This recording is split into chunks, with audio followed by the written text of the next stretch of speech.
To anyone with a working brain, it was crystal clear that The Acolyte was one of the biggest failures we've ever seen for Disney Star Wars. The least viewed streaming show that they've ever had on Disney Plus, combined with the fact that you look at the reception and most people that did actually give it a chance absolutely despised it. Yet nevertheless, there have been calls, consistent calls from the dozens of Acolyte fans out there that have spent weeks tweeting 150 times a day to renew The Acolyte in a desperate effort to convince Disney to do the right thing, give Leslie Headland a second season. Well, I was going to make this video about how silly some of those people are and how dumb they are, some of the reactions that they've had, but instead, news broke right before I started recording, just a few minutes ago, from Deadline, that apparently Disney and Lucasfilm, they don't agree with the hashtag Renew the Acolyte crew because, according to sources, it has been canceled. The Acolyte canceled. No season 2 for Disney's Star Wars series. Exclusive. The story of The Acolyte will not continue, with Lucasfilm opting not to proceed with the second season of the Star Wars offshoot starring Amandla Stenberg, sources tell Deadline. Word of the decision comes more than a month after the 8-episode first season of the series from creator, director, executive producer, and showrunner Leslie Headland. Her name is all over that. You don't even have the respect to spell her name right. Very offensive, Deadline. I would never do something like that. The news is not entirely surprising. The Acolyte did okay with critics, but divided Star Wars fans. I don't even know if you could call this divided. This is overwhelming. This is actually pretty united, because 82% of people that saw it thought it was hot garbage. And they go and they talk about the numbers and stuff. Remember when Disney tried to trick everyone by telling them, wow, what a great, huge opening for The Acolyte, until we actually got the numbers and compared it to something and realized, oh, holy shit, this is not something to be proud of. This is actually a rather embarrassing premiere.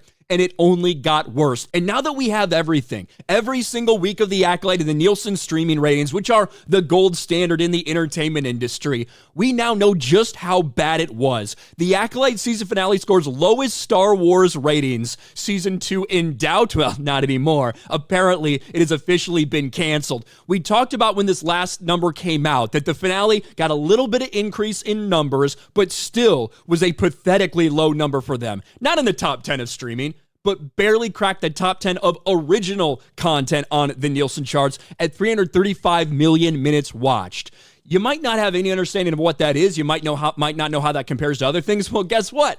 We've got the numbers. We can compare for you. It's the worst finale they've ever seen, the least viewed finale they have ever seen, and really, it's not even close. Look at these other numbers. Ahsoka, 575 million minutes watched. And I thought Ahsoka was dog shit. That was a failure for them. They expected it to be way bigger than it was. I think the only reason it got a season 2 is because it's Dave Filoni's little baby pet project, and he's so influential at Lucasfilm.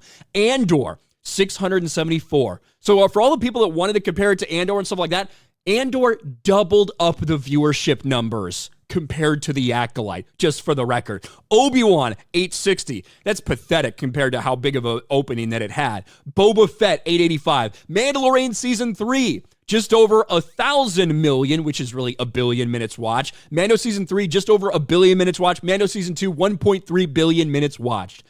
This fell off a cliff. This was an embarrassing failure that they spent $180 million on. And you know, that there have been people out there that have desperately tried to gaslight people into pretending that, no, it actually, a lot of people watched it, we promise. Places like Collider, The Acolyte continues to dominate streaming charts. Well, when you look into what they're using, the real good top 10 list, you find out that that actually has nothing to do with how many people are watching something. It has to do with how much it's being talked about, social media impressions online and stuff like that. Not viewers, just the amount of people talking about it. So guess what? If you have a show where, you know, a bunch of people are tweeting 150 times, oh my God, this is so incredible. Oh my God, a bunch of people with pronoun in their bios, trans flags everywhere, all these freaks, right? These people that tweet about this show, combined with all the people that are tweeting about how fucking awful it is, it just means people were talking about it. But as I've stated a lot over the past several years, we're in an era where all press is good press. That's not a thing anymore. If people are out there overwhelmingly shitting on something, it's not good for it. And now we have the evidence right in front of our very eyes. Acolyte Season 2, not going to happen. And it shouldn't. Like $180 million that you threw at 8 episodes of this bullshit, it was not good. It was driven by identity politics at the forefront, in the writer's room, everything. All the story stuff came second. And that is a massive problem. That's what led to so much inept storytelling from them. And so now I'd expect to see a absolute meltdown on social media over the next couple days from, again, the couple dozen hardcore Acolyte fans that are out there. They can't accept the reality that even if you like the show, even if you like seeing this shipping shit, even if it was for you, your identity politics driven mind, even if that was the case, and you may have liked it, the vast majority of people did not care, did not tune in, did not watch. And the handful of people that did, they thought it was dog shit. That's just the reality. And now here you have it. Reportedly, the Acolyte is canceled. What do you guys think about this? Let me know in the comments section below. Smash a like button, subscribe to the channel, ring the bell for notifications, share this video out there, and I'll talk to you later.